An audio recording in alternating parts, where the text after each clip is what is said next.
Bonjour tout le monde, mon nom est Daniel Lafrance, bienvenue à un autre truc rapide. Cette semaine, je vais vous montrer comment animer un texte avec l'outil marionnette. Donc pour faire des animations comme on voit ici, prendre des lettres de façon individuelle et les animer avec l'outil marionnette. On peut aussi, dans un autre exemple ici, animer le texte au complet.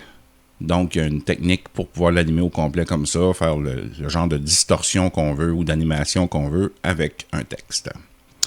Tout ça avec l'outil marionnette. Donc, sans plus tarder, on va ouvrir une nouvelle composition.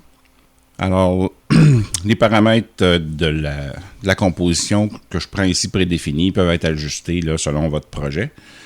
Et on va la renommer pour être sûr de toujours rester bien organisé. Marionnette. Et voilà. Alors, dans notre nouvelle composition, on a besoin d'un arrière-plan. On va aller le chercher dans une autre composition. D'ailleurs, j'ai ceux qui veulent savoir comment faire des arrière-plans comme celui-là. J'en ai fait un tutoriel au début de ma série tutoriel. Donc, vous pourrez aller voir comment on peut faire ça rapidement et facilement. Ensuite, on va créer notre texte. Comme texte, disons mon prénom. Juste pour vous montrer la technique. Je n'aimerais pas le texte au complet, mais vous allez comprendre là, comment le faire assez rapidement. Alors, on va mettre ça au centre. Et voilà. Alors, on prend l'outil marionnette. Puis, avant de placer les premiers points, on va tout simplement déplacer notre curseur un petit peu plus loin, là, disons à 2 secondes. Pour que nos points d'ancrage puissent s'installer ici. Puis après ça, on va reculer pour mettre d'autres points d'ancrage au moment où on va déplacer les lettres. Puis c'est là que ça va pouvoir se déplacer de façon individuelle.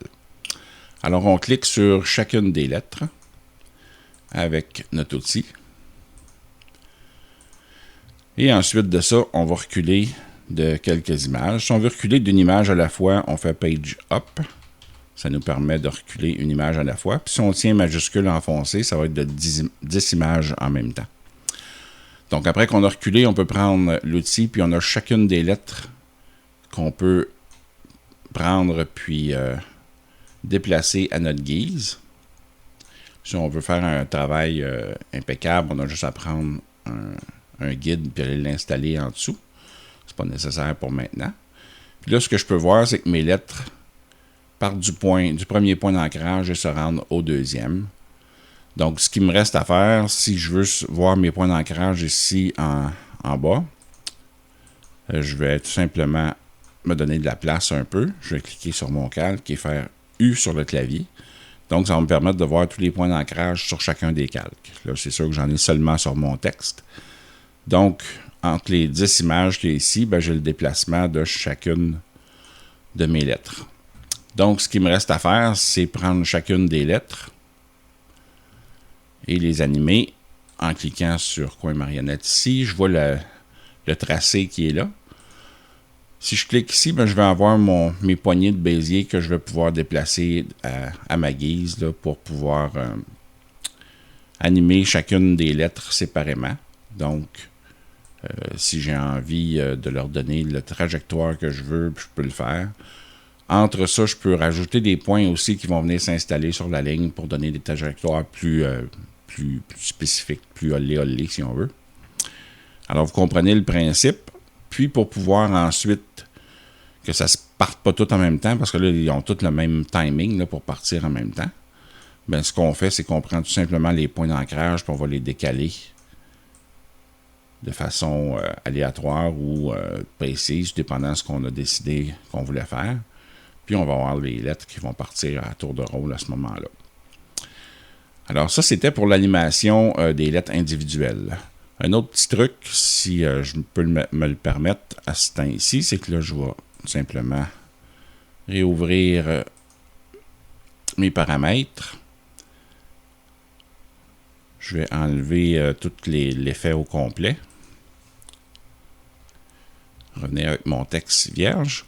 Un autre petit truc, exemple, si on veut animer des lettres indépendamment, mais on veut faire de la distorsion avec les lettres, exemple, on met 2 points dessus, on a juste à prendre un point, puis on peut faire la distorsion qu'on veut. Là. On peut mettre même plusieurs points sur une lettre pour lui donner l'impression qu'elle va se souffler là, en chemin. Là. Donc, c'est assez facile à manipuler. Puis, comme le texte, je le disais, est vectoriel, on peut animer chacune des lettres. On va renettoyer ça. Maintenant, pour le deuxième exemple, c'est-à-dire animer le bloc de texte au complet, ce qu'il faut faire pour pouvoir le faire, c'est tout simplement mettre un masque par-dessus notre texte. Et quand on a mis le masque, on peut prendre tout simplement notre outil marionnette et venir cliquer à l'intérieur du masque. S'assurer de cliquer à l'intérieur pour que les points de nos filets de marionnette soient bien positionnés. Et après qu'on a installé nos points où on en a envie, ben là, on peut animer le texte au complet. Fait qu'on a juste à laisser aller notre créativité avec cet outil-là pour pouvoir faire tout ce qu'on veut au niveau d'animation de texte, en plus de toutes les animations prédéfinies qui existent dans After Effects, les paramètres qui sont ajustables pour chacun, plus l'outil marionnette qui nous permettent de faire des choses assez le fun avec ça. Donc, je vous remercie d'avoir écouté. Je vous souhaite une bonne semaine. Puis, si vous avez aimé, je vous demande de cliquer j'aime sur la vidéo, de vous abonner à ma chaîne, d'en parler à d'autres pour qu'on puisse continuer à faire des tutoriels gratuits comme ça. Ça me fait plaisir de vous entretenir de ce petit truc rapide ce matin. Puis, je vous convie à la prochaine fois.